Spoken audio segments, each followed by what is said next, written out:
20-year-old Michelle Rivera looked around the lobby of the glittering Las Palmas Hotel in Manila, the capital city of the Philippines. It was 10 p.m. on the evening of Monday, June 4th, 1990, and the beautiful young woman with long black hair was about to have her first ever face-to-face meeting with her future husband, who had just arrived from America. Looking up at her father, who was standing next to her, Michelle squeezed her dad's arm even tighter as she tried to control her excitement and also her nerves. If everything went well, and Michelle prayed that it would, then very soon she might be spending her honeymoon in one of the fancy suites somewhere inside this glamorous and expensive 23-story hotel. But all that depended on what happened over the next few hours. Michelle knew that her father, a carpenter from their tiny village located far away from this grand hotel, had serious doubts about how his daughter had met up with the man they were about to meet here in this lobby. But Michelle was sure that once her whole family got to know Jonathan Nice, it wouldn't matter that she and the successful scientist from North Carolina had met through what was basically a mail-order bride catalog. As Michelle had kept telling both her parents, in the 11 months since Jonathan had first seen Michelle's picture and answered her ad in the Lonely Hearts section of the Manila Times newspaper, the practical reasons they had for placing and responding to that ad had soon been replaced by genuine feelings of love and compatibility. And after almost 1 year of exchanging letters, cards, and gifts through the mail, the marriage proposal that Michelle had received from Jonathan just 4 months into their correspondence now seemed like the answer to both their prayers. For 34-year-old Jonathan, the long-distance courtship had offered the once-divorced and socially awkward scientist the chance to find a wife without really leaving his lab or taking valuable time away from his current research. That research focused on finding a revolutionary cure for asthma, a lung disease that causes episodes of wheezing and breathlessness. And when Jonathan's Filipino coworker had shown Jonathan Michelle's picture in the Manila Times, right away, Jonathan was struck by her youth and beauty. And as soon as Michelle answered Jonathan's first few letters, Jonathan was sure he had found the person he was looking for. A gorgeous partner who was willing to give him a family, be a stay-at-home mom, and focus her attention exclusively on caring for him and their kids. For Michelle, the educational, financial, and cultural roadblocks she had faced ever since graduating from high school had eventually convinced her that marrying a successful American might be her best bet for moving up in the world. So far, her attempts to make that happen on her own had failed.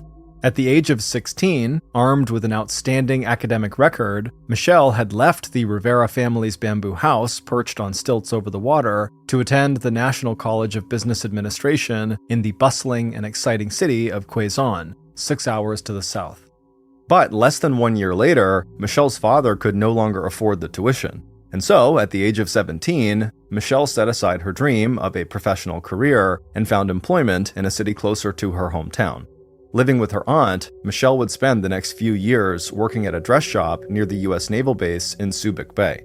The American servicemen and women and their families who lived on and near the base seemed rich compared to the average Filipino, and it wasn't long before Michelle had joined hundreds of other young Filipino women in dreaming of finding an American husband who might take her to the United States. And one way to make that connection was to sign on with Manila's pen pal agencies that promised to find Michelle new male friends in America. And by the time Michelle and Jonathan had begun their correspondence, Michelle, who had very little experience in the world, was captivated by the life she imagined she would have with Jonathan. Her one concern, the fact that he was 12 years older than she was, had evaporated when Jonathan had sent her a picture of himself that showed a tall, fit, and handsome man with thick blonde hair, blue eyes, and a warm smile. He looked every part the former athlete who had played basketball back in college, and who had taken very good care of himself ever since. Michelle had spent the past year looking at that photograph, and she had no doubt that in addition to the emotional connection she and Jonathan had made in exchanging heartfelt letters with each other, as soon as they actually laid eyes on each other, they would feel an instant physical attraction too. Now, Michelle could feel her heart beat faster every time the elevator stopped in the lobby. But when the man Michelle had been waiting for finally did step out of that elevator, Michelle did not recognize him, at least not right away.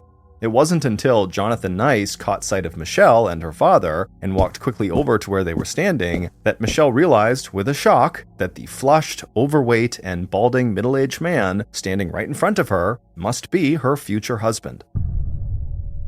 14 years later, on a snowy day in mid-January 2004, Michelle Rivera Nice was standing alone in the state-of-the-art gym that her husband Jonathan had built for her inside of their $1 million home in the pricey rural community of Titusville, New Jersey. Looking out one of the windows at the beautifully landscaped lawn, Michelle thought about the real cost of hiring Ostrich Nursery just over 3 years ago to plant the snow-covered trees that were now large enough to shade the 3-acre property. Michelle could still remember the first time she met the head of the Ostrich Nursery landscaping crew, Miguel de Jesus, the stocky and strong 34-year-old Puerto Rican who went by the nickname Enyo. He had knocked on the door of the Nice's 21-room, 3-story colonial-style house to give Michelle a summary and bill for the work that his crew had done so far. Michelle could also remember the instant attraction that she and Enyo felt for one another. But it would be another 9 months before Michelle and Enyo actually began the physical affair that had cost so much more than the $50,000 Jonathan had given his wife to get those trees planted. Michelle had not planned or expected to cheat on her husband Jonathan. In fact, until the last few years leading up to her meeting with Enyo, Michelle had thought overall her marriage had been pretty solid. Once Michelle had gotten over the shock she had felt when she first saw Jonathan in the lobby of the Las Palmas Hotel, she had still decided to go forward with their marriage. The real Jonathan may have looked older and less attractive than the picture he had sent her, but in the 7 days they had spent together after he arrived in the Philippines, Michelle believed that their feelings for one another were still the same. And after getting to know Jonathan and seeing how much he obviously adored their beautiful 20-year-old daughter, Michelle's parents had given the couple their blessing. And on Monday, June 11th, 1990, about 1 year after Jonathan had answered Michelle's Lonely Hearts ad in the Manila Times newspaper, Jonathan and Michelle, looking radiant in a beautiful white gown Jonathan had bought for her, were married at a civil service in Michelle's hometown of Orion. After that, in the 7 months that it took Michelle to get the visa that would allow her to join Jonathan in the United States, Jonathan not only set up a generous bank account for Michelle, he also took a second job so he could send regular checks to Michelle's entire family. Jonathan had also come up with a cover story that he and Michelle would tell his family and colleagues when Michelle did appear by Jonathan's side at East Carolina University in the town of Greenville, where Jonathan was a professor. To avoid the embarrassment of Michelle being seen as a mail-order bride, the couple would explain that they had met and married in Hawaii while Jonathan had been away at a conference. And a little over 9 months to the day from Michelle's arrival stateside in April of 1991, the marriage between Michelle and Jonathan delivered on the promise they'd made each other to have a family together. In January 1992, the couple welcomed their first child, and 22 months after that, they welcomed their second son. And 6 years after that, they welcomed their third and final child, a daughter named Samantha. By then, local gossip over Michelle's youth and sudden appearance had died down, and she had been warmly accepted by Jonathan's friends and family.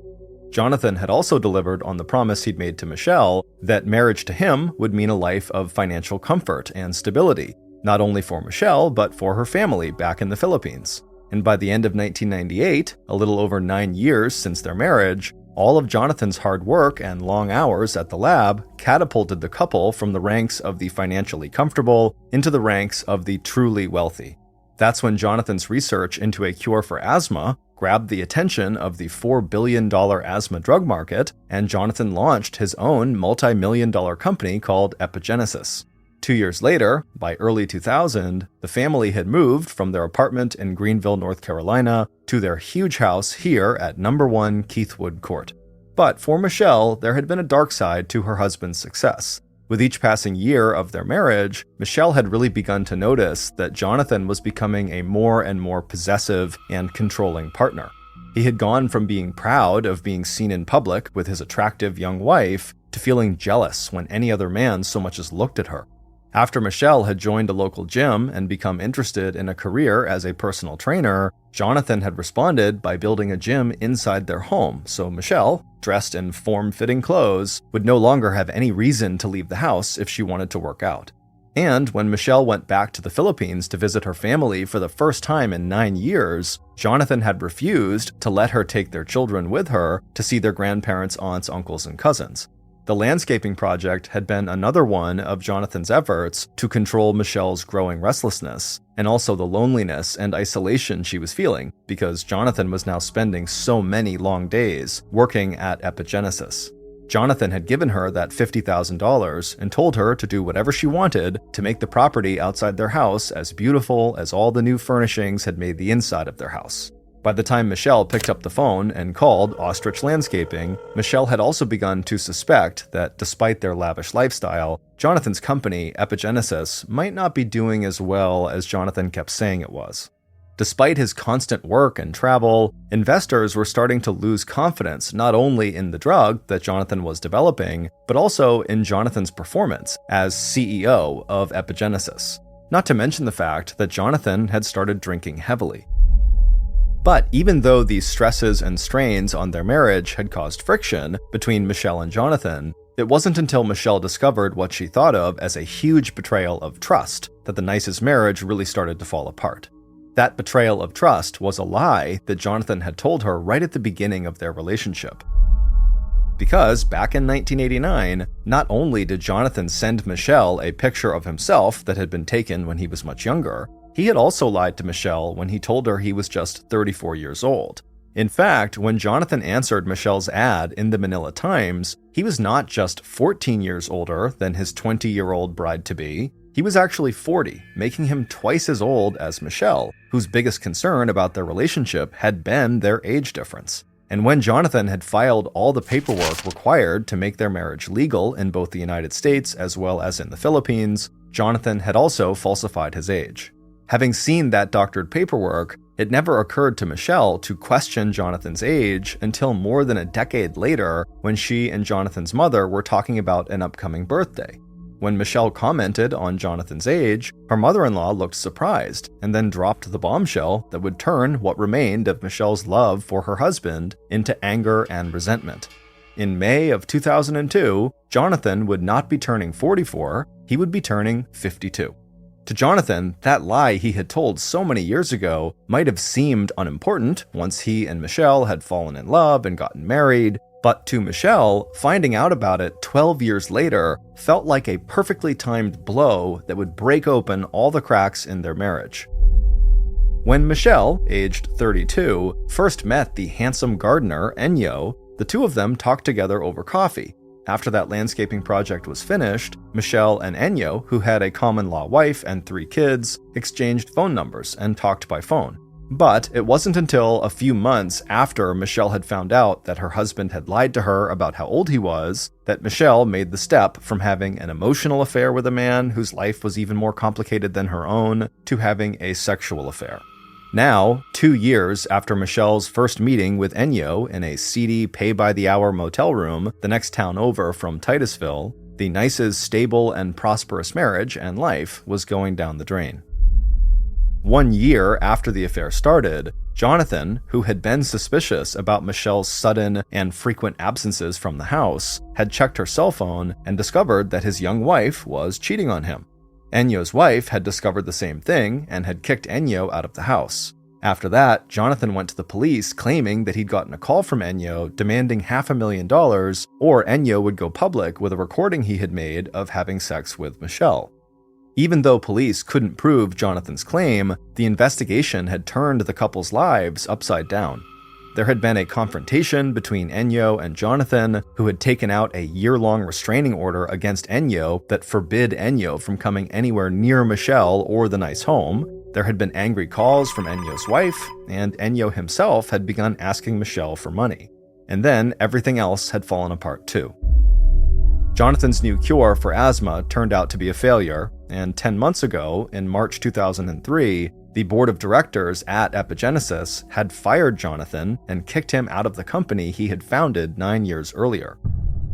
The board had given him a generous stipend, but it wasn't enough money to support the family's expensive lifestyle. And 4 months later, Michelle overrode her husband's objections and got a part-time job working 25 hours a week behind a cosmetics counter at the local mall. Jonathan himself was now spending almost all day at home, enjoying time with his 3 kids, and also watching Michelle, who was now actively talking about wanting a divorce, even as Jonathan was begging her to stay with him and work on their marriage. Now, letting out a deep sigh, Michelle took one last look through the window before turning away and leaving her workout room. The snow that had fallen the night before had been enough for area schools to close for the day, but Michelle knew that the mall was still open despite the weather. Glancing at her watch, Michelle saw that it was close to 4 p.m., time for her to shower, change into her black uniform, pin her brass Chanel name tag to her breast pocket, and head to her evening shift behind the Chanel counter at Macy's department store. A few minutes after 4, Michelle heard the sound of Jonathan's car in the driveway. He had taken the 3 kids out sledding, and now they were home just for a few minutes before heading off to Samantha's gymnastics class, just long enough for Michelle to say hello and goodbye to all 4 of them, and for Michelle to remind Jonathan that after work, she'd be meeting up with a girlfriend at the mall, and then Jonathan and the kids all piled back into Jonathan's brand new big red Hummer and drove away. But even though snow seemed to be the only thing that set that Thursday afternoon apart from the dozens of other Thursdays that had come before, January 15th, 2004 was anything but usual for Michelle Nice. Because by the time Michelle walked out of the house that she and Jonathan could no longer afford and climbed into the Toyota Land Cruiser that they could also no longer afford, the mail-order bride from the tiny village in the Philippines had finally arrived at a decision about her marriage and her future.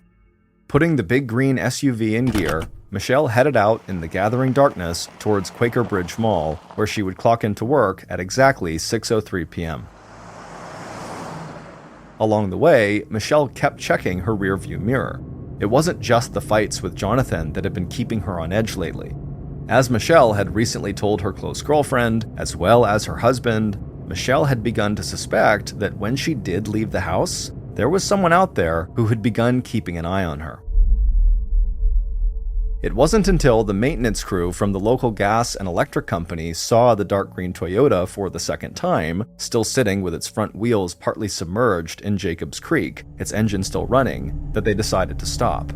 It was around 7 a.m. on Friday, January 16th, and the 2 men had spent the entire night working on electric poles and wires that had come down in the recent snowstorm. They'd first spotted the Land Cruiser an hour earlier on their way to get breakfast.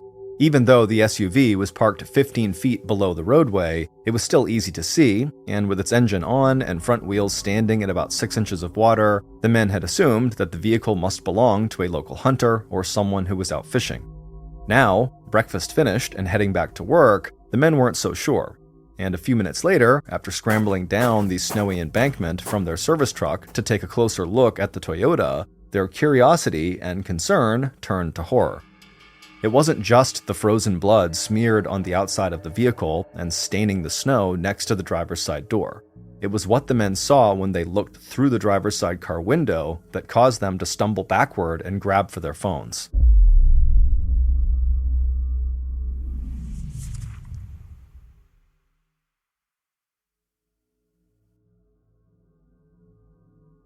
Within minutes of the 911 call to the Hopewell Township Police Department, Jacobs Creek Road was swarming with emergency vehicles responding to the frantic report of a dead body found inside of the dark green Toyota Land Cruiser near an abandoned campsite down at the edge of Jacobs Creek. By the time Detective Daniel McEwen had arrived on the scene an hour later, the area was roped off with red accident tape, and medics had confirmed that the person inside the vehicle was in fact dead. Meanwhile, after finding out the license plate numbers, police also discovered that the car was registered to Jonathan and Michelle Nice, a wealthy couple who lived at No. 1 Keithwood Court, half a mile away. But as Detective McEwen climbed out of his parked car and slid down the slope to the accident scene, he had already recognized the dark green Toyota Land Cruiser. And when he looked inside the open driver's side door, the 40-year-old investigator could also instantly confirm the identity of the woman whose battered, bloody, and frozen body lay slumped over the center console. Because it was Detective McEwen who had handled the investigation 6 months earlier into Jonathan's claim that Michelle's lover, the gardener Enyo, had tried to extort $500,000 from the wealthy founder of the drug company Epigenesis. Now, as the detective looked at the mangled body of Michelle Rivera Nice, his first thought, hasn't this family been through enough?, was immediately followed by the realization that what he was looking at was not the result of a tragic car accident. Despite the red accident tape that was strung up around the vehicle, When the detective stepped back and looked around, he took in 3 key details that all pointed to a much darker and more disturbing cause of death. First, there was a set of footprints made by someone wearing large work boots that led away from the passenger side of the car and back up the embankment to Jacobs Creek Road.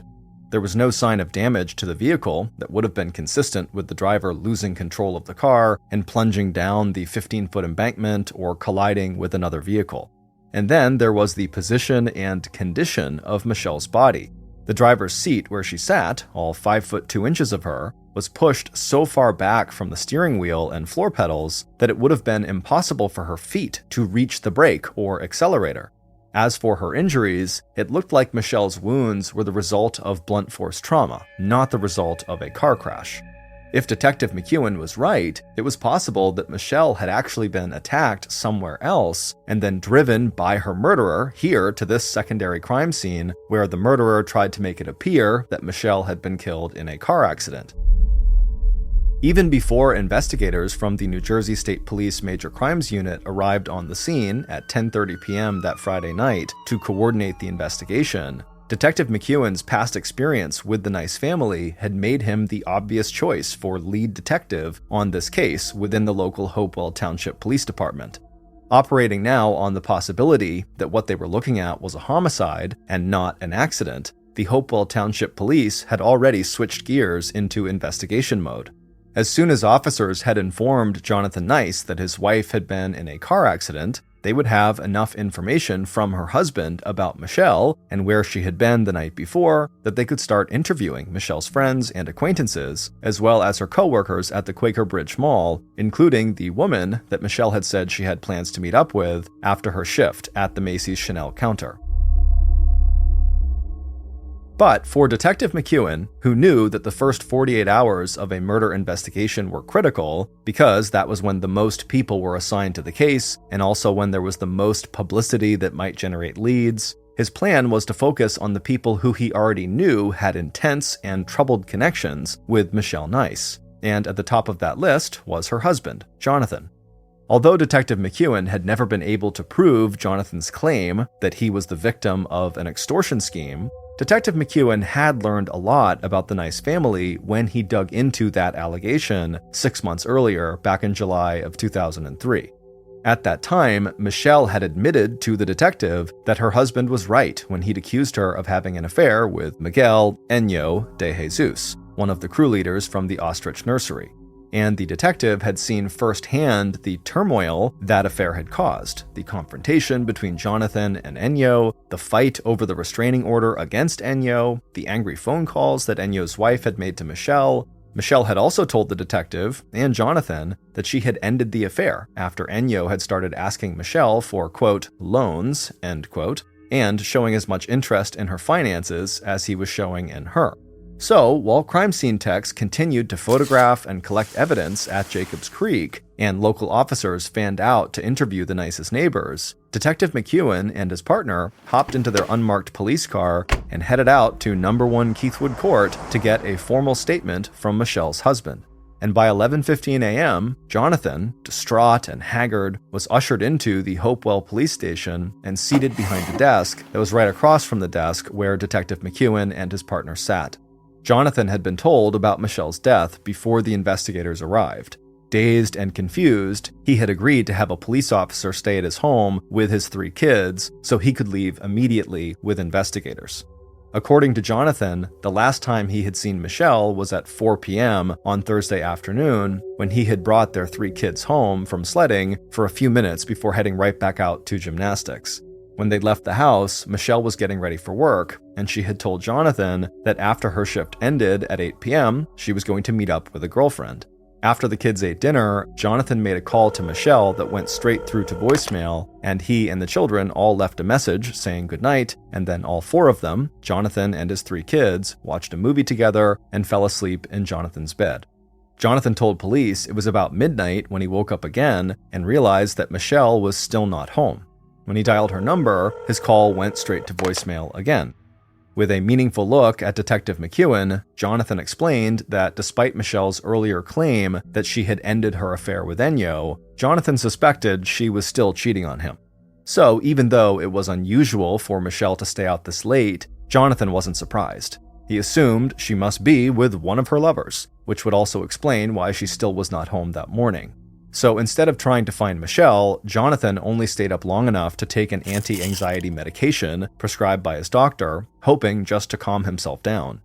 Not only could the three nice children, aged 12, 10, and 5, confirm that their dad was at the house with them last night, and that they all slept together in Jonathan's bed, Jonathan also told the detectives that if Michelle had died under suspicious circumstances, the person they should be talking with was Enyo.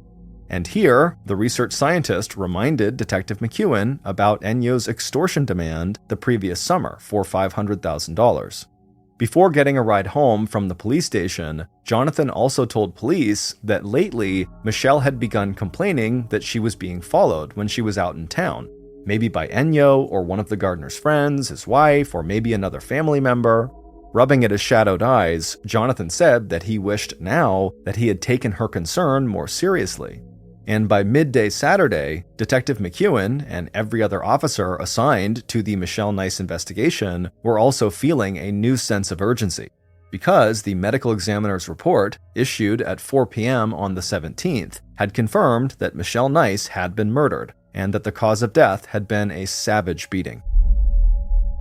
2 hours after that report was issued, the other prime suspect on Detective McEwen's list, Miguel Enyo de Jesus, accompanied by his attorney, walked into the Hopewell Township Police Department. During the extortion investigation the previous summer, Detective McEwen hadn't just found out a lot about Michelle and Jonathan Nice, he'd also found out a lot about Enyo. Like the fact that the gardener used several different names and social security numbers in an effort to avoid paying court-ordered child support to a family from an earlier relationship.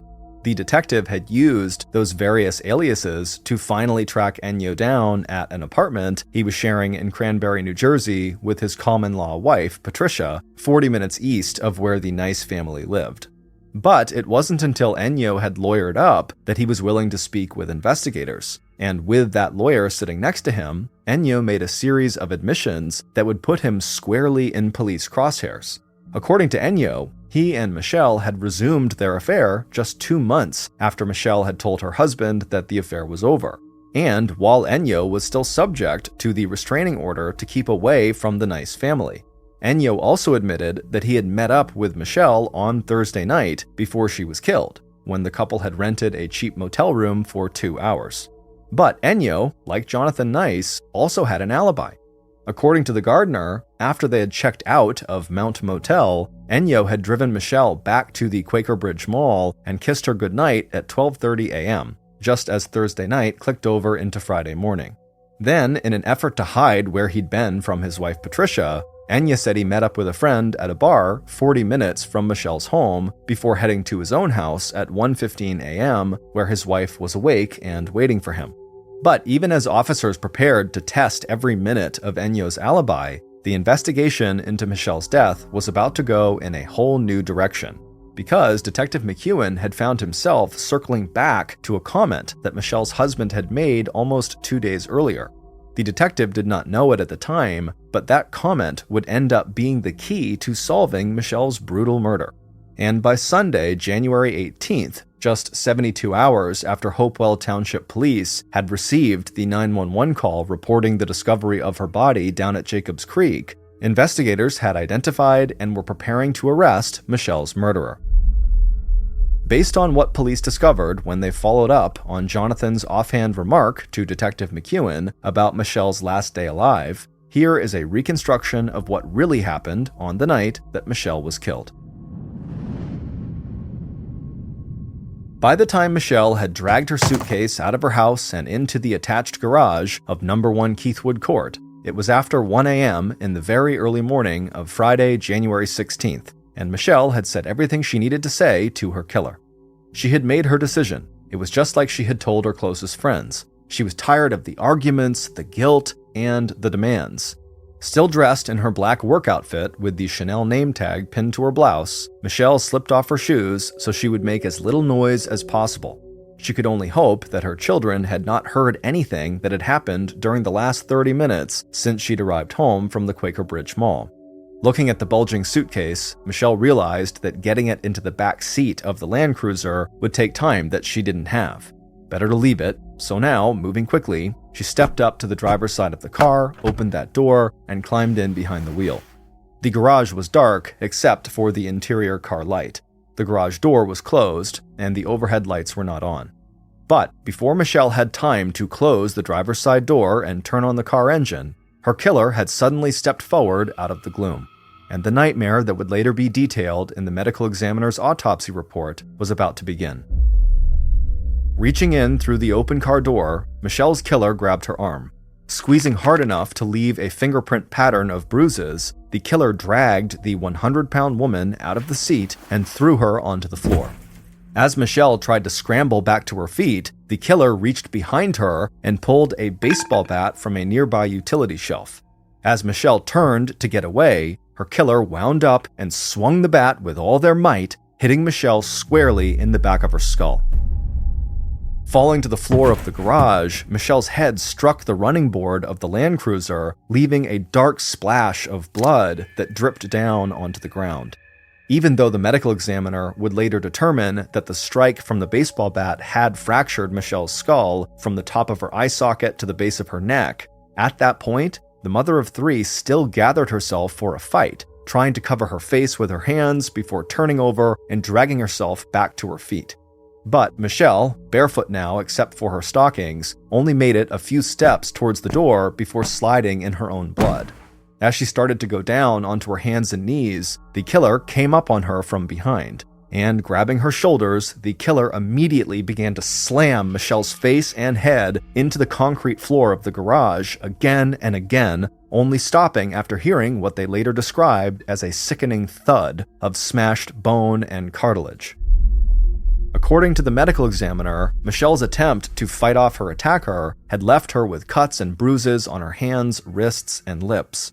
The beating had not only cracked her skull, it had also caused significant internal organ damage, as well as bruising and injuries on her arms, hips, and elbows.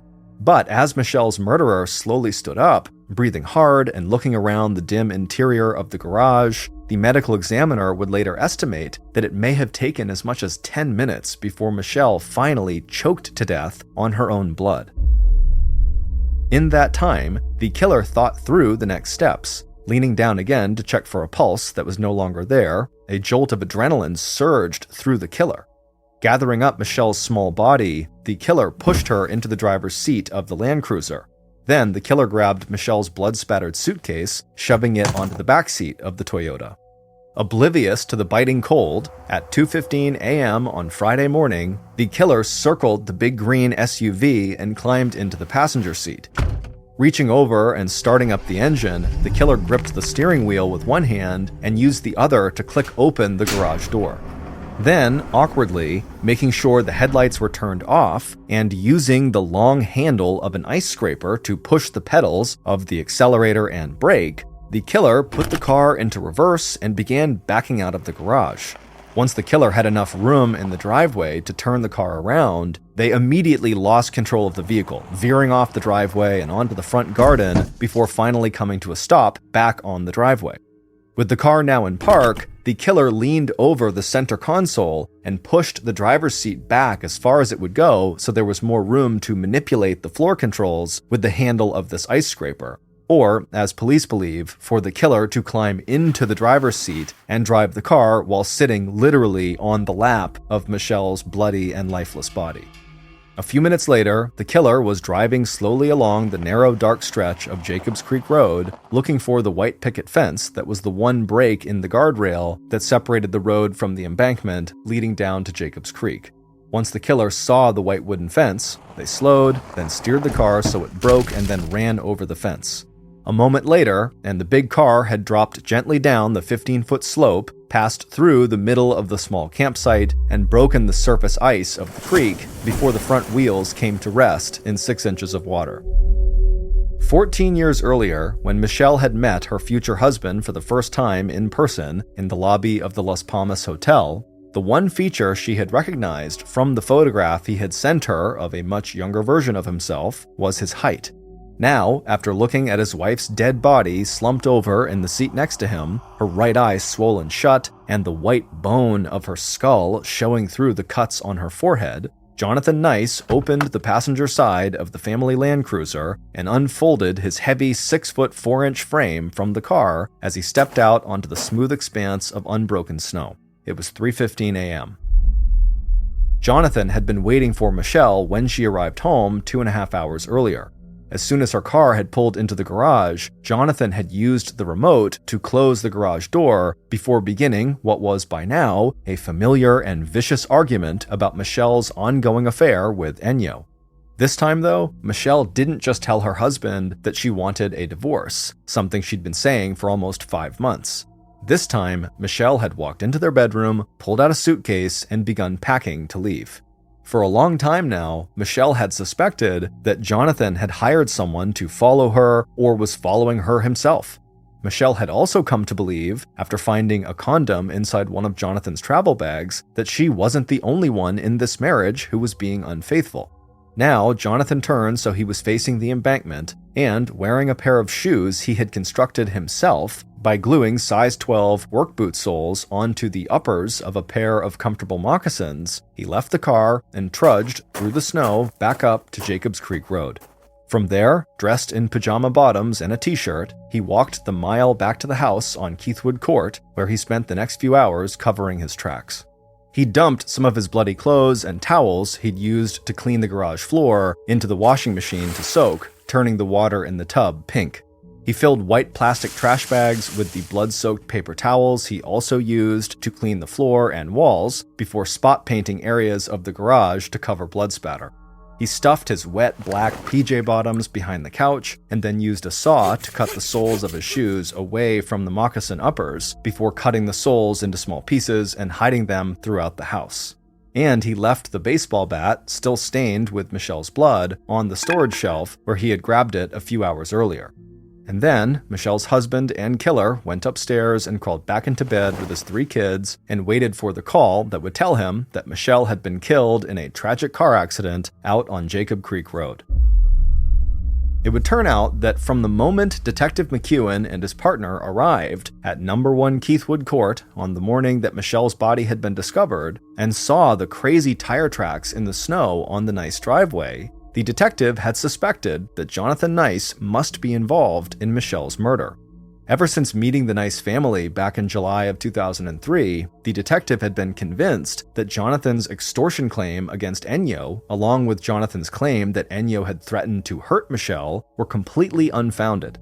And in conducting interviews back in the summer and again now that Michelle was dead, what he kept hearing from people close to Michelle was that Jonathan's lies about his age and his escalating attempts to control his younger wife, coupled with Michelle's resentment and restlessness, had turned the couple's marriage into a volatile stew of jealousy and, finally, uncontrolled rage. But despite these suspicions, it wasn't until Jonathan contradicted the formal statement he had given police that Detective McEwen had the grounds he needed to get a warrant that would allow police to search the Nice home for physical evidence that would tie Jonathan to his wife's murder.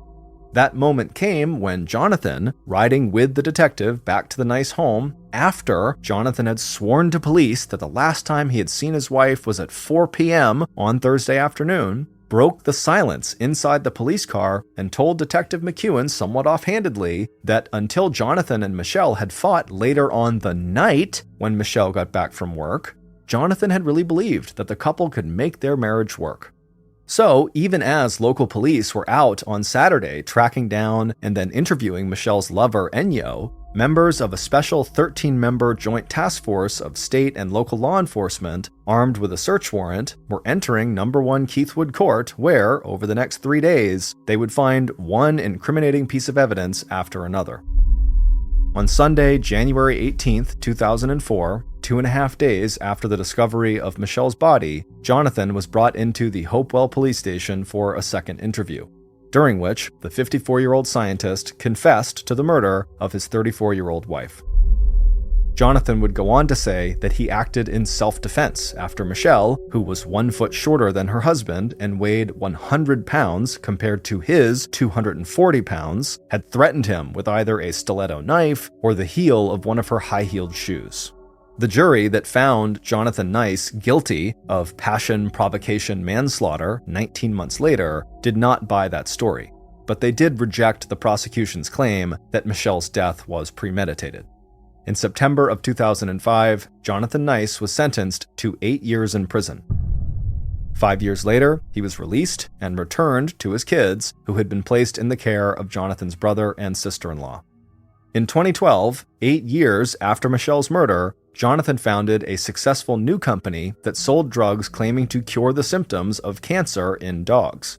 But 8 years later, in one final twist to a story that had caused a national sensation back in 2004, a federal investigation proved that Jonathan's so-called cancer-curing drugs were a fraud, and that Jonathan's company was nothing more than a money-making scheme that had netted more than $1 million. And on Friday, December 23, 2022, 18 years after murdering his wife Michelle, Jonathan Nice was convicted by a federal grand jury of wire fraud and the interstate shipment of misbranded animal drugs. As of June 2023, the 73-year-old scientist now faces a large fine and up to 32 more years in prison. 60-year-old Douglas Wise knelt down inside of his garden, pulling weeds out of the small vegetable patch behind his townhouse in Queens, New York. It was August 1999, and just like every other day that summer, it was hot and muggy. Doug's shirt stuck to his back as he worked. After he finished pulling up all the weeds, he sprayed the soil with some weed killer. He paused for a moment to admire the fat tomatoes ripening on the vines he'd planted that spring. He intended to use every one of them in homemade marinara sauce. When his garden was looking neat and trim, Doug gathered the weeds into a garbage bag and then took them to the compost bin inside of his garage. Doug tried not to gag as he opened the lid. On hot days like this, the bin could smell absolutely disgusting. He dumped the weeds onto the decaying pile of eggshells and table scraps. Then, to help the composting process along, he took a bucket of rainwater he'd collected the week before and poured a little into the bin.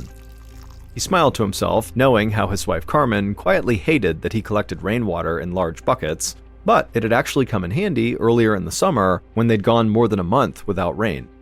Doug had enough water for composting and a little extra for his garden, all while being able to conserve tap water. Doug closed the bin and then grabbed a beer from the garage refrigerator and sat in a folding chair on the porch near the sidewalk. After a few hours in his garden, Doug liked to have a drink and people watch. It was his idea of a perfect Sunday afternoon. When Doug finished the last of his beer, he tossed the can into a recycling bin and headed inside for a shower. He was careful not to touch anything on his way to the bathroom. Carmen had just cleaned the house from top to bottom, and she'd kill him if she saw dirt smudges on anything. After Doug rinsed off and had some dinner, he joined his wife in the living room to watch some TV. But as he sat there, he started to feel a headache come on, and so he began rubbing his temples, and he wondered if maybe staring at the screen and straining his eyes was causing this headache. So he asked his wife to turn off the TV. But even after she did, over the next few minutes, his headache only got worse. Doug finally went to the kitchen and took some aspirin. And while that did help his head feel a bit better, his stomach now started to feel queasy. And so Doug told his wife that he just didn't feel right, and so he was going to go to bed early. He wasn't sure if maybe he ate something bad or if he was actually getting sick, like with the flu. Carmen agreed that he should just go to bed because after all, he'd spent the whole day in the yard under the beating sun. Doug kissed his wife goodnight and headed upstairs, hoping to feel better in the morning. But the next morning, when his alarm went off at 7 a.m., he was groggy and still had a headache, and his stomach still churned. Next to him, his wife had sat up, and she turned to him and said, you better get up if you don't want to be late for work. But Doug asked her to grab the phone for him because he felt absolutely terrible and he needed to call in sick. 3 days later, Carmen ladled some chicken noodle soup into a bowl, then placed it on a tray alongside a glass of ginger ale and some saltine crackers. Carefully, she carried it all up the stairs to the bedroom. Doug was in the bedroom, in bed, propped up on pillows. After 3 days of feeling totally sick, he'd lost a lot of fluids and looked very pale. As she set the tray onto the bedside table, she told her husband that she'd also bring him up a Gatorade. Carmen frowned as Doug nodded feebly. Her husband had been sick only a handful of times over the years, and when he was, it was rarely for more than 24 hours, and he had never been this weak and pale. Whatever bug her husband had caught, it had knocked him flat out. Carmen left the bedroom and headed downstairs to get the Gatorade from the fridge, and then when she had it, she went back up the stairs, and when she went back into the bedroom, she was surprised to see that Doug was not eating his soup. She asked if he was hungry, and Doug said that he was, but he said his hands were not steady enough to hold the bowl. Then he asked for Carmen's help walking to the bathroom. He said he was just too weak to get up on his own. Now Carmen was truly concerned. As she helped her husband to his feet and led him to the bathroom, she did her best to conceal her worry. Once Doug came out of the bathroom and was tucked back into his bed, Carmen asked him if he'd like her to feed him some soup. But Doug didn't respond. Instead, he just kind of stared out the window like he didn't even hear her. For several moments, Carmen spoke Doug's name with increasing urgency, but he just continued his glassy stare, saying nothing. Carmen was now terrified. She thought maybe Doug was having a stroke, so she grabbed the phone and called 911. It took a few minutes for an ambulance to arrive. While they waited, Carmen sat on the edge of the bed as Doug seemed to slip in and out of a trance, at times barely registering what was happening around him. By the time the paramedics arrived and moved Doug onto a stretcher, he was barely conscious.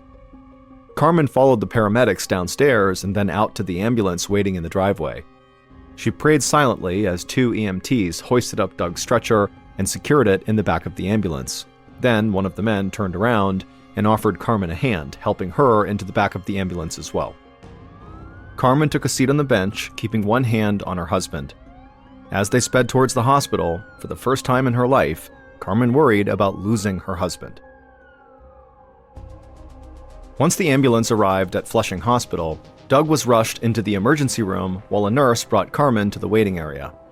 After about a half hour, a doctor wearing scrubs and a lab coat approached Carmen and brought her to Doug's room. Doug was lying in bed, still looking a bit out of it, with an IV hooked up to his arm. Carmen rushed over to him and kissed his forehead. The doctor told Carmen that he was fairly positive Doug had pneumonia, and if everything went well, he'd be back to normal in just a few days. Carmen squeezed Doug's shoulder, relieved to hear that he'd be okay. Later that same afternoon, the infectious disease specialist at Flushing Hospital, Dr. Debbie Asnes, was pouring herself a cup of coffee in the staff break room when her pager beeped. She checked the message and saw there was an emergency downstairs and she was needed right away. Dr. Asnes raised her eyebrows. It was unusual for the infectious disease specialist to be paged to the emergency room. If she was being called, it had to be a very unusual case that required outside-of-the-box thinking. And Dr. Asnes loved a challenge. Throughout her nearly 20 years as a doctor, she'd always been drawn to puzzling cases. She'd spent a lot of her career researching HIV, and she'd witnessed firsthand how bad things could get when doctors did not understand how a disease worked. So without a second thought, she set her coffee down, headed out of the break room, and ran to the elevator. The moment the elevator doors opened back up on the ER floor, she could hear a man's voice carrying down the hallway. He was yelling about some strange woman standing near his bed. As Dr. Asnes approached, the ER doctor who had paged her popped his head out of the man's room and waved her in. The patient who was yelling was Doug. For the first few hours he'd spent in the ER, he'd mostly just slept, but he'd woken up in a sudden panic, and now he was yelling incoherently at the people all around him. At the same time, Carmen, his wife, was standing by his side, trying to remind him who she was. As Dr. Asnes watched this, she immediately noticed something strange. Despite being agitated, Doug's arms and legs remained still and limp on the hospital bed. The ER doctor explained to Dr. Asnes that Doug was being treated for pneumonia, but the medical team was starting to think that that was not the right diagnosis. 10 minutes ago, Doug woke up confused and agitated and didn't recognize his wife. He started flailing his arms and the nurse ran in to restrain him, but then his arms and legs just went limp, and he'd not been able to move them since. Now Dr. Asnes understood why she had been called. Pneumonia does not make people paralyzed. Doug's symptoms were far more likely to have been caused by an infectious disease, and that was Dr. Asnes's area of expertise. And Dr. Asness was very thankful the ER staff paged her so quickly because she now suspected that Doug's confusion was likely being caused by swelling in his brain, which is very, very dangerous. Just then, Doug suddenly went silent. Dr. Asness bent over the bed and realized he was gasping for air. Dr. Asness said that Doug needed to be moved to the intensive care unit in case his breathing got even worse. The ER doctor agreed and told the nurse to get Doug ready to move. Within minutes, the nurse and the ER doctor each grabbed a side of Doug's hospital bed and wheeled it out of the room. As she followed Doug, Dr. Asness turned to Carmen and asked her to stay behind until they stabilized her husband. Then, as Doug was wheeled down the hallway, Dr. Asness grabbed onto his bed to help steer him to the elevator. She was already thinking about which tests Doug would need. A few hours later, Dr. Asness stood in her office reviewing Doug's charts. She had ordered a test of Doug's spinal fluid because to her, something was clearly wrong with his nervous system. But she was puzzled by the results she was looking at. The test found clear evidence of a brain infection called viral encephalitis, but Dr. Asness was not sure that was correct. Although many of Doug's symptoms were consistent with viral encephalitis, it wouldn't explain his sudden muscle weakness. And Doug's breathing problems were more severe than the doctor normally saw in a case of viral encephalitis. Before Dr. Asness could think any further, her pager sounded, and when she looked at it, she saw she was needed again in the emergency room.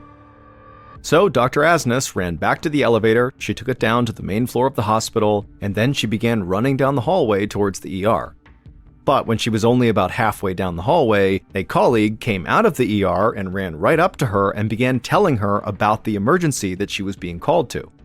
A man named Harold Marsh had been rushed in from his home in Queens, which was not far from Doug's home, after suffering a massive heart attack.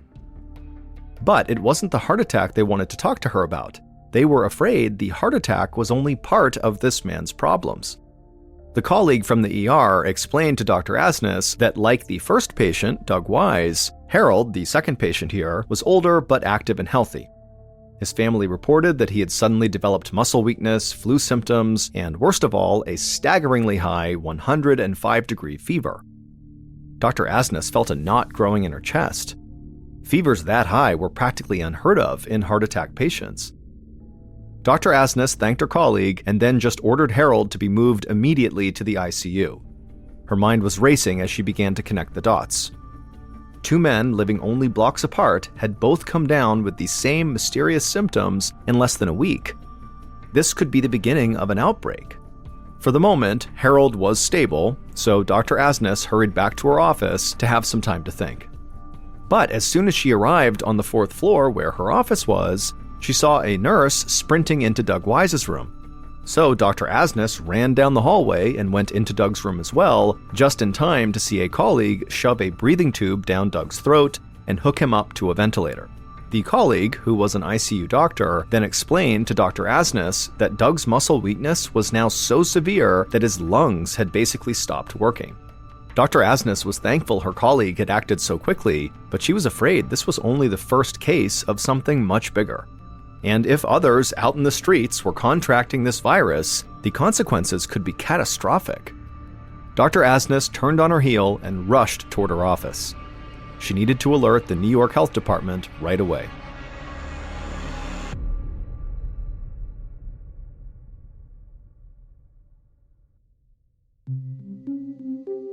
Five days later, on August 27th, a medical investigator at the New York Department of Health hung up the phone in her office, wishing she'd never answered it in the first place.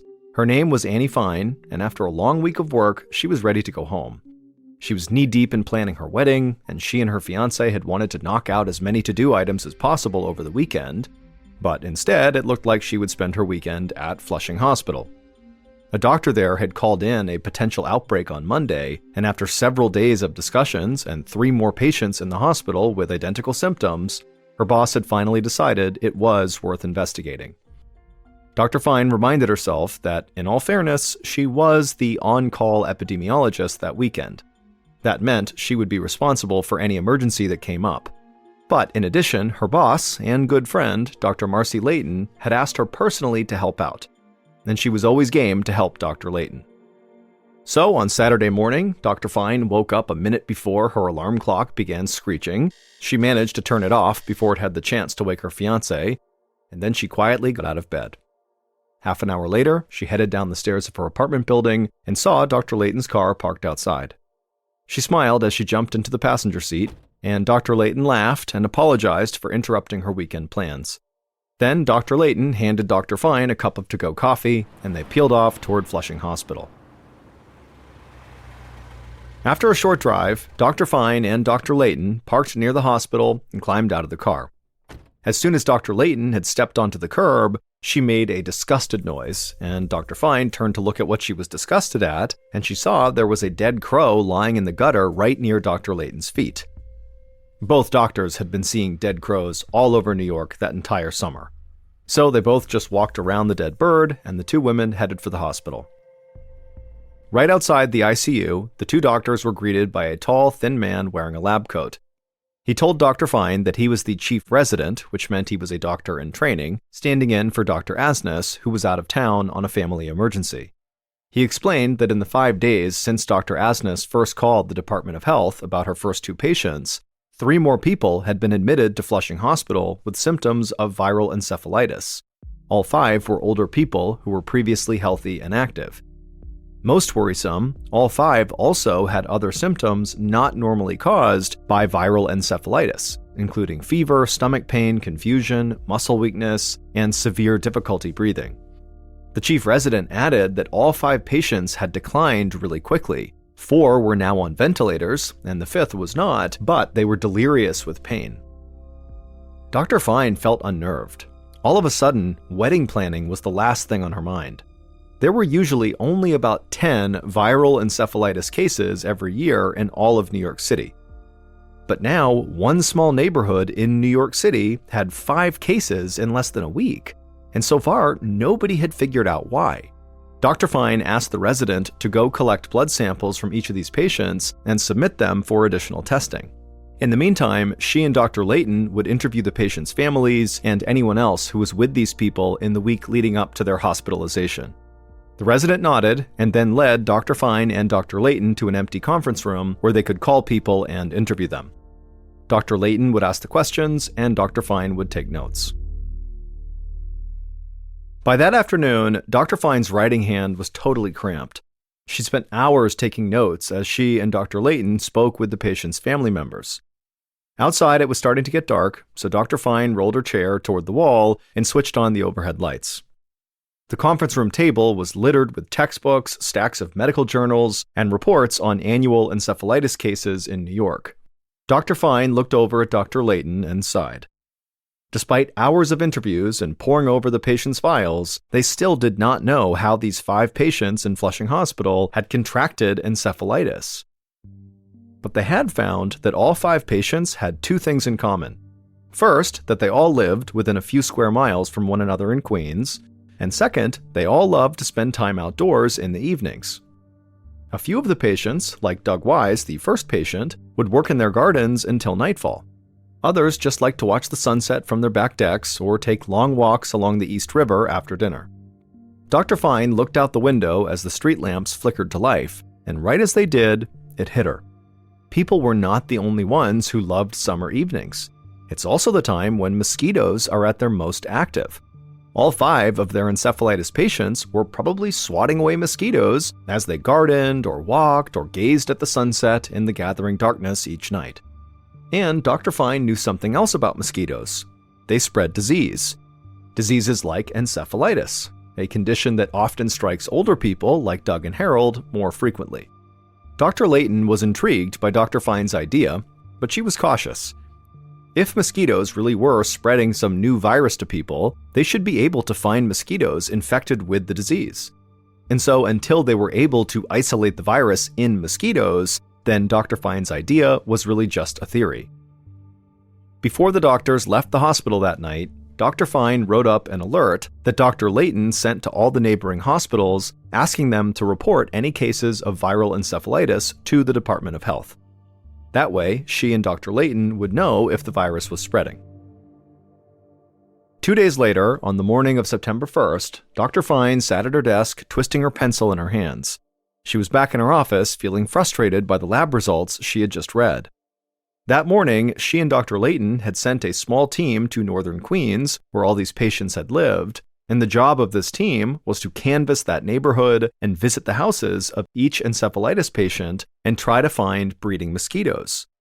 Well, that team collected several samples of mosquito larvae from standing water around the neighborhood, but none of those mosquitoes were infected with viral encephalitis.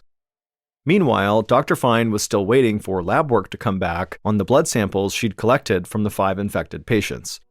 While Dr. Fine thought about what she should do next, Dr. Layton knocked on her door. She said she had bad news. One of the encephalitis patients, Harold Marsh, had grown so weak that the doctors determined he would not recover. Moments ago, the family had decided to take him off life support. Dr. Fine's heart broke for Harold and his family. She was frustrated that she couldn't even tell them for certain what had killed their loved one. It felt like they were back at square one. But, at the very least, Dr. Fine knew that the doctors at Flushing Hospital would be able to do an autopsy and take tissue samples they couldn't get while Harold was alive. Dr. Fine hoped that these samples could help them identify the virus and warn the public at large. The following morning, Dr. Fine walked into her office to find her boss, Dr. Layton, waiting for her with news about Harold Marsh's autopsy tissue samples. Tests indicated that Harold had died of something called St. Louis encephalitis, a very rare strain of the disease that's only spread by mosquitoes. Dr. Layton said that federal health officials had also checked the blood samples from the other 4 encephalitis patients in Queens, and they found that they too had tested positive for St. Louis encephalitis. All 5 of the patients had gotten sick from mosquito bites. Dr. Fine frowned. On the one hand, it was nice to know that her theory that mosquitoes could have caused this was in fact what caused this, but this diagnosis didn't really make sense. The patient's symptoms were all consistent with St. Louis encephalitis, but there had never been a reported case of St. Louis encephalitis in New York City until now. In fact, there were only about 30 reported cases a year in the entire United States, and these were almost exclusively in southern swamplands. Dr. Fine wondered if infected mosquitoes had somehow migrated north, but if they had, there would have been cases of it in other places along the eastern seaboard, and so far, the only cases of it were from this outbreak in Queens. Something just didn't add up. Dr. Fine told Dr. Layton that she was glad they finally knew what was going on, but deep down, she still could not shake the feeling that there was something off about this diagnosis. A few weeks later, Dr. Fine was in her office at the Department of Health when Dr. Layton knocked on the door. When she came in, she had a very serious expression on her face. Dr. Layton explained that she'd just gotten off the phone with the U.S. Centers for Disease Control, and Dr. Fine's suspicions were correct. The virus they were investigating was not actually St. Louis encephalitis. It was much worse. A pathologist at the Bronx Zoo, of all places, had figured out the mistake. She'd been trying to understand why all these birds were dying all over the city, and she had discovered that they were actually contracting some form of encephalitis. And then after she learned about the St. Louis encephalitis outbreak in the city, she began to investigate whether that was what was killing all these birds. But tissue samples from the dead birds showed no sign of St. Louis encephalitis. Instead, the birds had a different strain that can easily be confused with the St. Louis strain, but it's actually much more dangerous. And the birds were loaded with this different strain. In fact, the birds got this strain of encephalitis at such a high concentration that a mosquito sucking their blood could pass on the disease to the next creature it bites, including humans. And sure enough, when the CDC retested the blood of the patients at Flushing Hospital, they found that they too had the same strain of encephalitis as the birds. This strain is known as West Nile virus. West Nile is something that likely lots of people have heard of, but it's actually even more rare than the St. Louis strain, at least in the United States, because until this point, it had never been seen in the United States. It was only really seen in Africa. The CDC suspected that an infected mosquito from some other part of the world had found its way onto a plane maybe, and then come to the US that way, or maybe a sick bird had gotten onto a boat, and that's how the disease came to the United States. But now that this disease had crossed the ocean and arrived in the US, Dr. Fine knew it was here to stay. By the time the CDC put the puzzle together, as many as 1,900 residents of northern Queens were infected with West Nile virus. 62 people landed in the hospital, and 7 people died that summer in 1999 before the mosquitoes disappeared with the fall. And in the years since those initial cases, over 56,000 people have been infected in the United States. 2,776 have died as of 2022. Although the mortality rate of St. Louis encephalitis and West Nile is comparable, West Nile is far more dangerous. Because it can be carried by birds, West Nile has spread to all 50 states, while St. Louis encephalitis remains fairly localized and far less common. Doug Wise, the first patient to come in with West Nile, remained in Flushing Hospital for several weeks before he was healthy enough to transfer to a physical rehabilitation facility where he stayed for the next month. By spring of 2000, Doug was able to walk with the assistance of a special cane, but his left side never regained its former strength, and he continued to suffer episodes of short-term memory loss. But ultimately, Doug knew he was one of the lucky ones from that painful summer of 1999. He could at least still tend to his garden as long as he wore his mosquito repellent.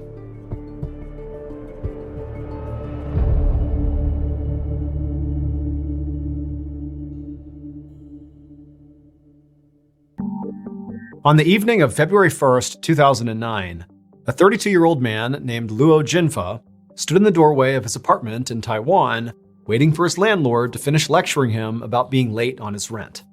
Luo had just moved into this apartment 2 months earlier in December, and this was not a very nice apartment. It was a cramped downstairs unit with no air conditioning, so it was really sweaty and awful in there most of the time, but it was all Luo could afford. He wasn't working right now and knew this was the best he was going to get. As the landlord continued to berate Luo about how he was totally within his rights to evict Luo if he didn't pay him, how he'd already given Luo an extension, and what's going on here, you gotta get your act together. As all that was happening, Luo just was totally quiet and just was waiting for the landlord to be quiet. Because at this point, Luo didn't really care about the rent side of this discussion. He just wanted his landlord to be quiet so he could ask him a very strange but important question. And finally, after about 5 minutes of the landlord just ranting, the landlord stopped for a second to try to calculate how much interest he could potentially charge Luo. And as the landlord began scribbling notes on his notepad, Luo saw his opportunity. And he said, "Excuse me, I don't mean to interrupt, but I actually need to ask you something." And the landlord was sort of caught off guard by the way Luo was approaching him. The landlord thought he was intimidating Luo, so the idea that Luo was now gonna, interrupt him and go a different direction with this conversation felt sort of disrespectful. But the landlord looked at Luo like, "What question could you possibly have?" And Luo just said, "Do you know if anyone's been murdered inside of my apartment?" After Luo asked the question, the landlord just stared at Luo, like he didn't really know how to process this question at all. But then after a moment, this look of shock disappeared, and once again, the landlord was just annoyed with Luo and said, "You know what? I know what's wrong with you, but I'll be back in a month, and you better have your rent." And then the landlord just turned around and walked away without answering Luo's question. Now, Luo was pretty stressed out about paying the rent. He had no money and had no idea how he was going to pay his landlord in a month. But the much more pressing issue in Luo's life were the very strange things happening inside of his apartment, which is what prompted him to ask that strange question to his landlord. And so not getting an answer to that question just made this whole situation that much more stressful for Luo. So after the landlord disappeared down the hall, Luo kind of hesitantly turned back around and went back inside his apartment and shut the door, and immediately he just felt terrified.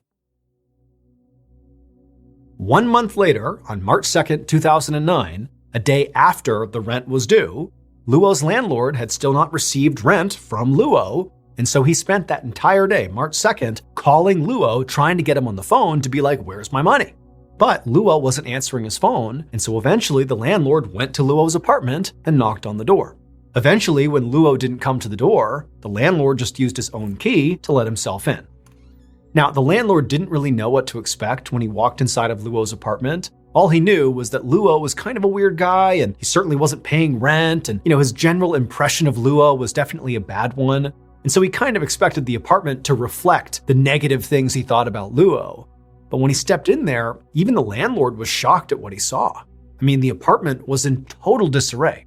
Furniture was all over the place and stacked up against the walls in weird arrangements, and there were all these bottles of empty alcohol all over the place. There was a freezer that Luo had moved to the middle of the living room floor. I mean, the place just was a total mess and just kind of all over the place.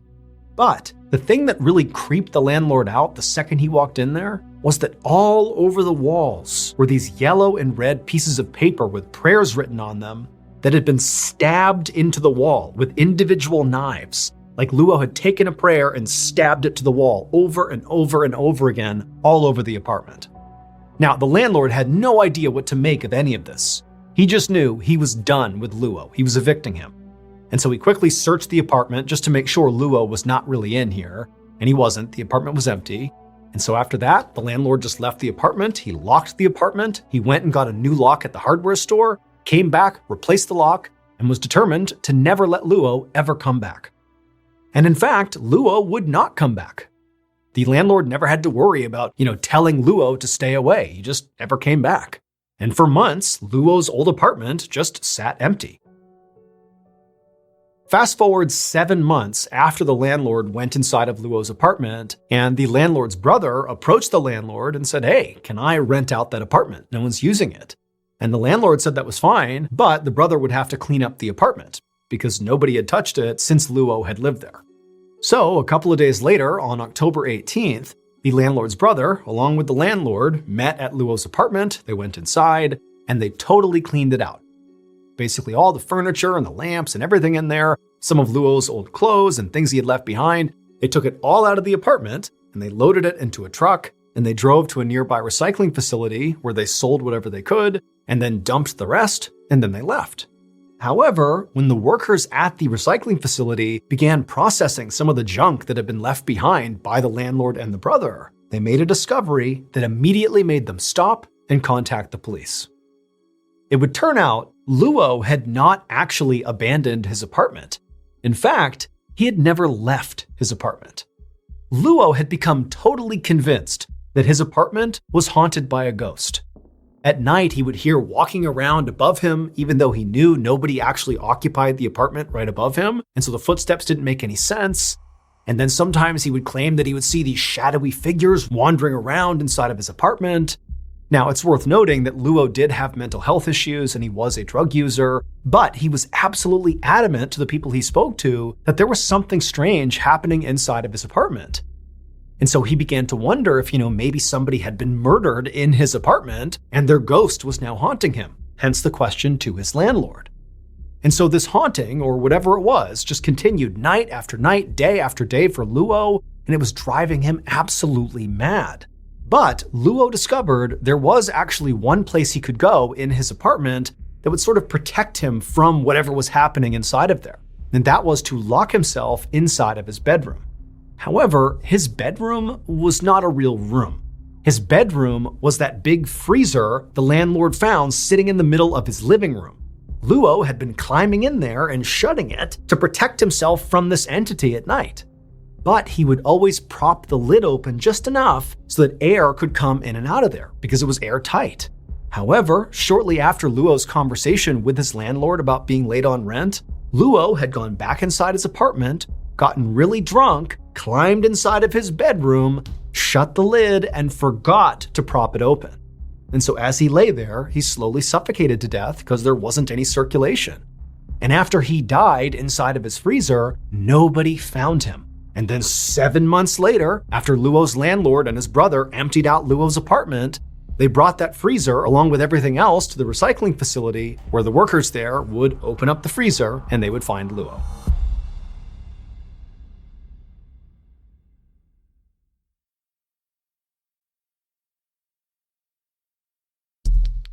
Our next story is called Runaway.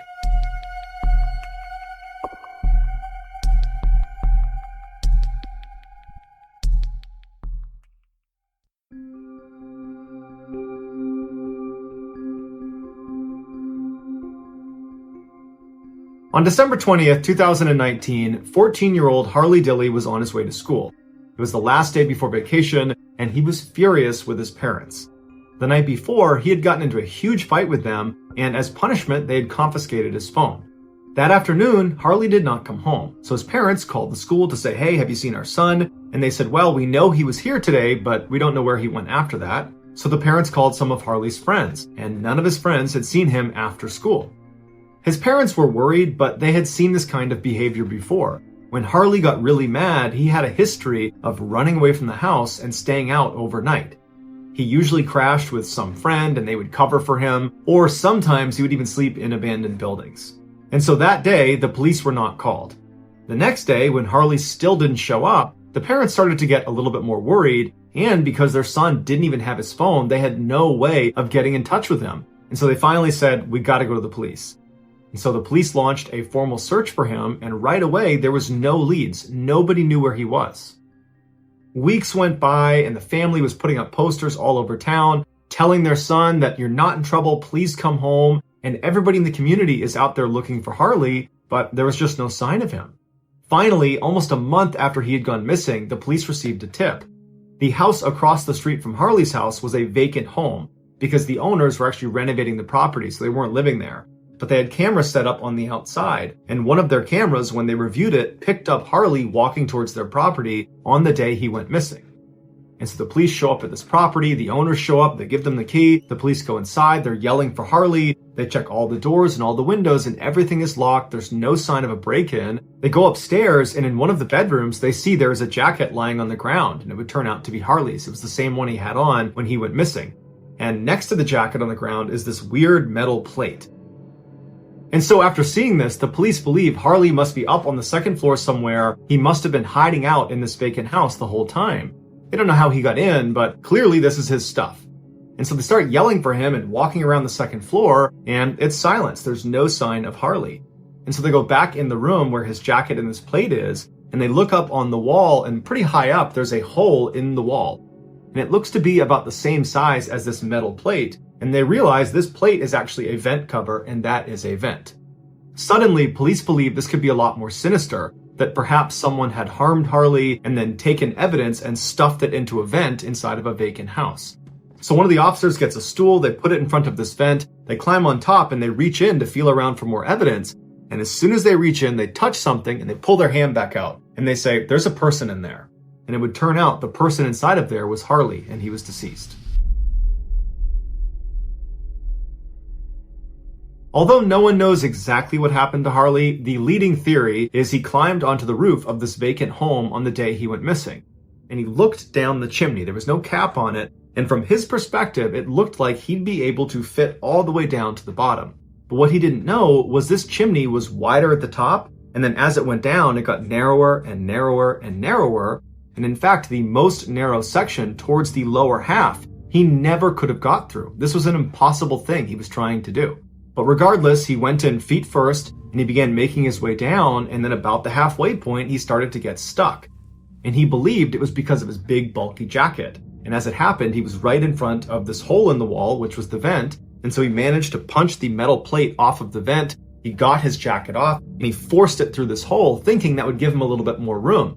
And it did. He began to sink a little bit further, and then he decides to put both arms over his head to try to make himself as narrow as possible. And it works. He starts to move down, but at some point, he gets completely stuck. And he's struggling to breathe because the chimney is tight on his chest, and he's got his arms over his head, and he's starting to panic, and he lets out a scream, but as soon as he does that, the air coming out of his lungs causes his chest to compress, and he sinks just a little bit lower into that tight section of the chimney. And as soon as he comes to a stop, he tries to breathe back in again, but his chest can no longer expand to its full size, so he can't get a full breath. And so over and over and over again, as he's screaming and yelling for help, he's compressing his chest and sinking farther and farther into this inescapable trap until he reaches a point where he cannot go any lower, and his chest is crushed by the chimney. He can barely catch his breath. His arms are stuck over his head and his feet are dangling off the ground, and that is how he would stay until he suffocated to death.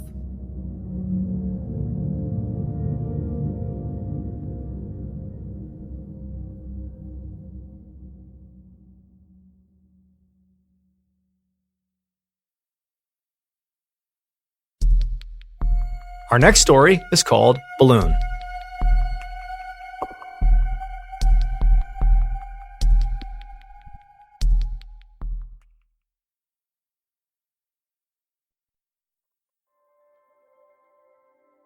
On July 30th, 2016, Janice Stewart was at home in College Station, Texas, preparing for a wedding she was going to be photographing the following week.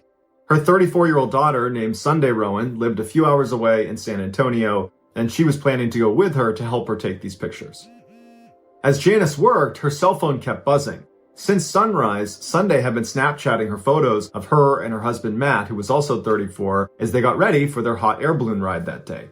18 months earlier, Sunday had bought Matt the tickets as a birthday gift, but the trip kept getting delayed because of bad weather. But on this July morning, the weather had cleared up and the trip was finally happening. Sunday and Matt often sought adventure to balance the demands of their jobs. Matt was the chief of clinical trials at the Brooke Army Medical Center in San Antonio and was a rising star in the field of burn research. Sunday worked at Crazy 8, which was a kids' clothing store, and she was devoted to her young son from a previous relationship.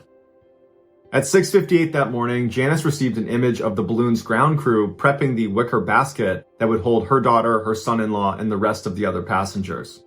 Around 7:30, Janice received another image. This one was a selfie of Sunday and Matt posing inside of the wicker basket. They were up in the air, there's a beautiful field below them, they're smiling and they're hugging.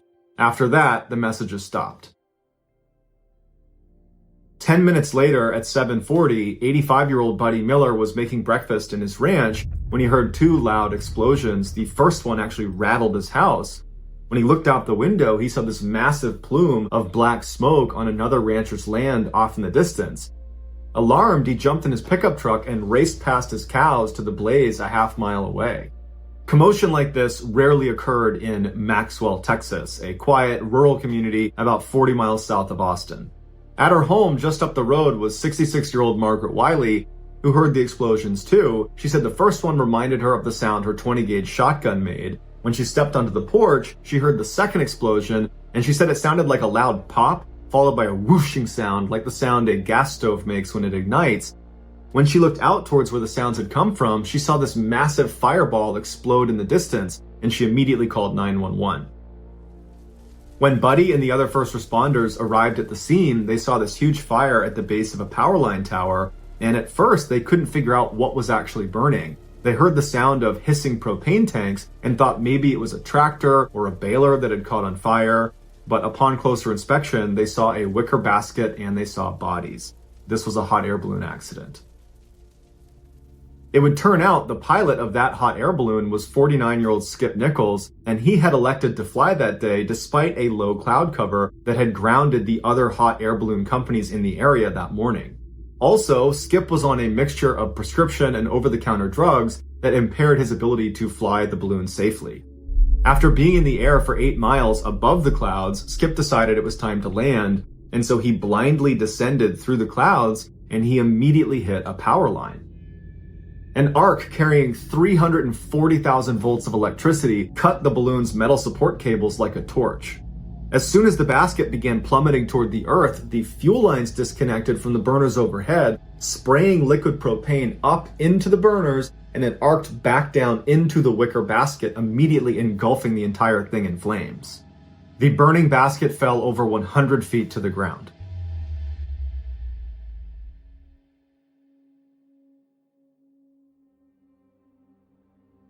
By 10 a.m. that morning, Janice had still not heard from her daughter after that last text she sent, which included the picture of her and Matt, that selfie image up in the balloon, and Janice was concerned that something had gone wrong. So she turned on the TV, and the first thing she sees is hot air balloon crash in Texas, no survivors. And on the screen, she immediately recognized the smiley face that was on the balloon that had crashed because she recognized it from the images her daughter had sent her. Even before she got the official call, she knew instinctively that her daughter and her son-in-law were both gone.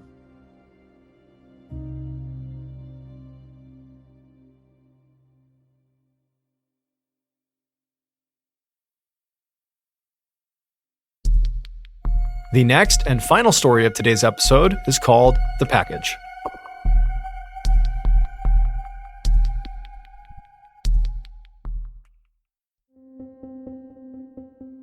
From a young age, Carrie O'Connor had an intense love of learning. When she learned how to read, her parents had to bribe her to get her to put her book down so she would go outside and play with the other kids. While Carrie loved to learn about all things, her favorite subject was French culture. And so she began devouring all things French, and then in middle school she began studying the language, and by high school she was nearly fluent and taking college-level French courses. Carrie would go on to earn several degrees in French, including a PhD. And in 2019, she put that PhD to use when she was offered a full-time professorship at Boston University. She eagerly accepted the role.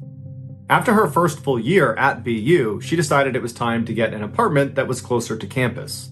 So, in August of 2020, shortly after Carrie's 38th birthday, she, along with her two beloved cats, moved just 10 minutes away from Boston University into an old apartment building on a busy street.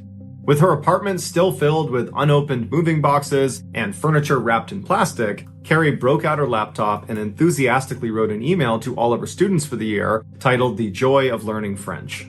In it, her students saw her passion for the French language and how excited she was about the upcoming academic year. A few weeks later, on Monday, September 14th, Carrie was back at her apartment building after classes, and she had just purchased a brand new piece of furniture that she wanted to haul up to her apartment. This piece of furniture was not actually assembled. All the parts and the directions were inside of this box that was 7 feet tall, 1 foot wide, and weighed just under 80 pounds. And so Carrie got this huge box out of her car at street level and then hauled it all the way through the front doors of her apartment building into the first floor lobby, where she leaned it up against the wall and then pressed the call button for the elevator. To understand what happens next, you need to have a basic understanding of how Carrie's elevator worked. Once the elevator car arrived on your floor, you would slide open this big door called the hoistway door. And on the other side, you would see the elevator car, and on the car itself would be yet another door. This door is called the car gate. This metal accordion-style door would also be slid to the side manually, but unlike the hoistway door, the car gate had to be shut all the way in order for the elevator to move between floors. So when the light dinged in the first floor lobby above Carrie's head, she opened up the hoistway door, then she reached inside and slid open the car gate, and then she grabbed her package and began trying to push it inside of the elevator car. The only way it looked like she could fit this huge package inside of the elevator was if she got it in there at an angle standing up. But no matter how hard she pushed and pulled on it, she just could not get it to go inside. And so while Carrie's doing this, another tenant happened to walk in the front doors of the apartment building, and they saw Carrie struggling, and at first he just walked past Carrie and started going up the stairs towards his own apartment, but he stopped and he turned, and he just said to Carrie, "Hey, I don't think it's a good idea to keep doing what you're doing. That package looks like it's too heavy to be on that elevator. The elevator's really old, and you might trip a sensor, and it might start moving before you're ready. You know, we've had problems with that elevator before. It's just not worth the risk." And so Carrie, who's already pretty committed to doing this, she hesitates for a second and just kind of looks at her package. Then she looks up at the guy and says, "You know what? I'm just going to try one more time to get it inside the elevator." And so Carrie goes back to trying to get it on, and this other tenant hesitates for a second and then decides, okay, I'll help her do it. And so he goes down and he holds open the hoistway door with his hand, and Carrie goes inside of the elevator car and she uses her hip to keep open the car gate. And the two of them begin pushing and pulling, and finally they're able to wedge this package at an angle inside of the elevator car. And so Carrie thanks the guy, and he says no problem. He turns and walks up the stairs and he disappears. Once he was gone, Carrie didn't press any of the floor buttons. Instead, she tried to close the car gate over the top of her package. But at the same time, a maintenance worker in the floor below her, which was the basement, hit the call button for the elevator. Unbeknownst to Carrie, the top of her huge package, when they wedged it inside, had pressed up against the sensor at the top of the door frame that registers when the car gate has shut. And so when the maintenance worker pressed the call button, because that package was pressing on the sensor, it tricked the elevator into thinking the gate was shut and secured, and now it was time to move. And so the car began to go down, but it only made it a couple of feet before the movement caused the package to slip off of the sensor, causing the elevator to stop. Carrie was most likely very confused how this car would have moved, considering the car gate was still wide open, but she had bigger problems. She was now trapped between the first floor lobby and the basement. But she didn't panic. Instead, she decided she would just get her package back inside the elevator car, and then she would figure out what to do next. The package, when it came off that sensor, had fallen forward and was basically jutting out of the elevator. So the top half of it was in the first floor lobby, propped up against the floor of the first floor lobby. And so Carrie turned around so her back was facing outside of the elevator, and she got down in a squatting position underneath her package, so her shoulder was up against the package, and then she began pressing it up as hard as she could until she managed to press the package back inside of the car. But again, the top of that package made contact with that sensor that registers whether that gate is shut, and so believing it was shut and secure, the elevator began moving down again. And this time, Carrie, whose back is to the opening of the elevator, she lost her balance and fell backwards out of the elevator into that narrow space between the outside of the elevator and the inside of the elevator shaft. Now, if the elevator had not been moving, she probably could have just crawled back up into the elevator, but unfortunately, her package this time did not slip off the sensor. And so the elevator still believed the gate was shut, and so it kept on moving down. And so as soon as Carrie fell into this narrow space, the movement of the elevator would have kind of sucked her up into that space, crushing her up against the inside of the elevator shaft wall as the car forces its way down past her towards the basement. But the car doesn't even get to the basement. It stops once Carrie is pinned perfectly between the elevator and the elevator shaft walls. When the fire department finally arrived, it was too late. Carrie was already deceased. The mortar and pestle humming low,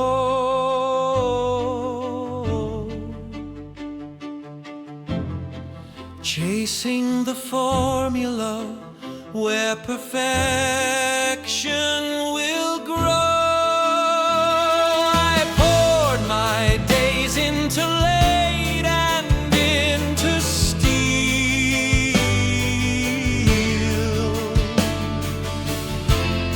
trying to turn what's mundane into something real. I seek the philosopher's stone with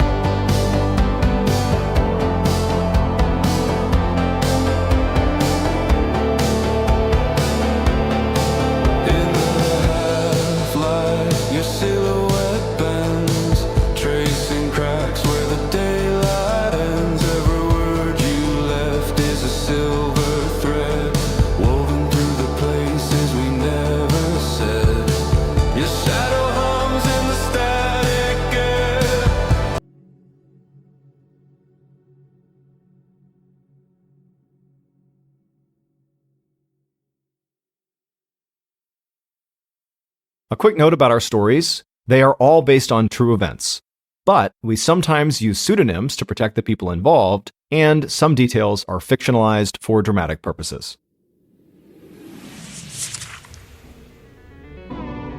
The MrBallen podcast, Strange, Dark, and Mysterious Stories, is hosted and executive produced by me, MrBallen. Our head of writing is Evan Allen. Our head of production is Zach Levitt. Produced by Jeremy Bone. Research and fact-checking by Shelley Shue, Samantha